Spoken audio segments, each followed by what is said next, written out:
Most of the kids we have are newcomers. A big freshman class, really talented freshman class on the distance side, really talented freshman class in the jumps. Off the top of my head, I know we're probably between newcomers and returners. I think we're going to have at least 3 or 4 that'll make the national meet just in the jumps. And our whole sprint class is basically new because we're returning just like no men's sprinters. We had 2 guys who sprinted last year who were jumpers, so everyone's new basically on this men's sprint side. Women's sprint side, very talented incoming freshman class. Newcomers are going to be impactful right away. Most of our relays will be made up of some really talented new people, but a few returners will sneak their way in, I'm sure. Dejon Lewis, I think he has a chance to do something really special at the national level.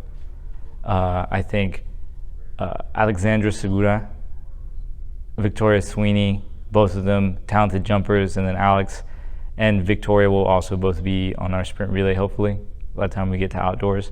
And then talented runners in their own right. I got more. Jose Zarate, I think, is going to make the national meet. I think Tamaj Gordon has an outside chance at the long jump. Nadia Cifuentes on the distance, I think she's going to make the national meet indoors as well as outdoors. And if I left anybody else off, please prove me wrong, kids, if you see this. So I'd love for you to be on that list as well. Yeah, so the senior class, I've got to know them for basically 2 years. This is the second year they'd be with me. They've been huge. I mean, them being able to accept some of the change that they've had to go through. I mean, 3 coaches and probably less than that number of years.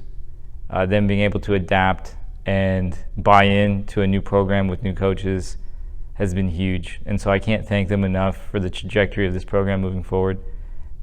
It was all on them to be able to set that good culture and to be accepting and welcoming and give some leadership to the newcomers. So I appreciate the senior class like greatly. Xavier, Louisiana, incredibly talented women's team and some very talented men's athletes.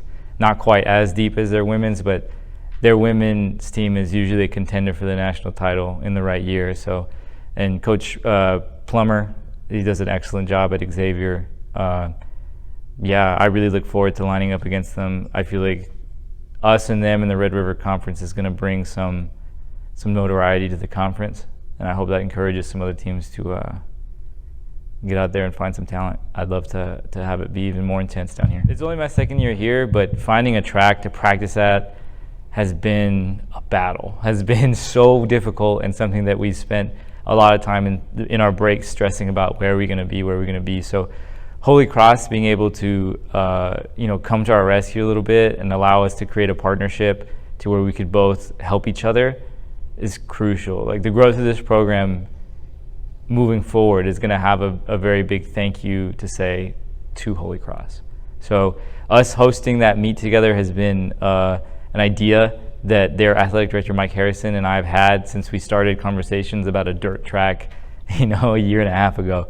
So I'm super excited. I've been on the horn with some of my connections from the Austin area, some pro athletes who want to come down and give us a little notoriety. I'm hoping we can blow it up, maybe have some live streaming, maybe have announcers.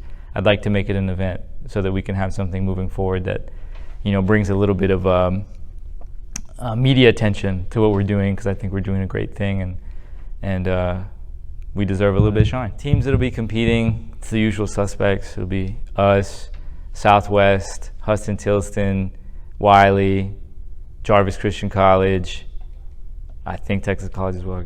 I don't know, maybe Texas College. And then Xavier, Louisiana. So, of those teams, I think the team that threatens our title contention on the men's side, our return, the most will be Xavier.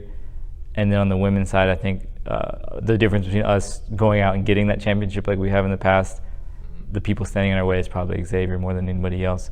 Huston-Tillotson, I think they're a sleeper. So on the women's side and the men's side, I think they could come in and do something if we're not careful.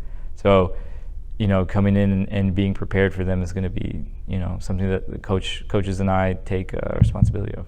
I love the things that have been done before us, and I'm very proud that we, came into a program that has a storied history. But I think this year the record books are going to look completely different. A lot of them are going to say 2022 next to them, and maybe some in the December 11th meet will say 2021. But I know that I don't think there's one record that's safe if we have someone in that event. So pole vault, you might live to see another day, but or maybe no, we have vaulters. But so maybe those will go down as well. But like I said, maybe just throwing events would be the only thing. But I think every relay, every sprint, every distance, every jump, they're all in contention to go down this year, and by people who may make the national meet. So it's really exciting to have that type of momentum and to have that type of just excitement with kids coming into the program who are like extremely talented and willing to work the way they have.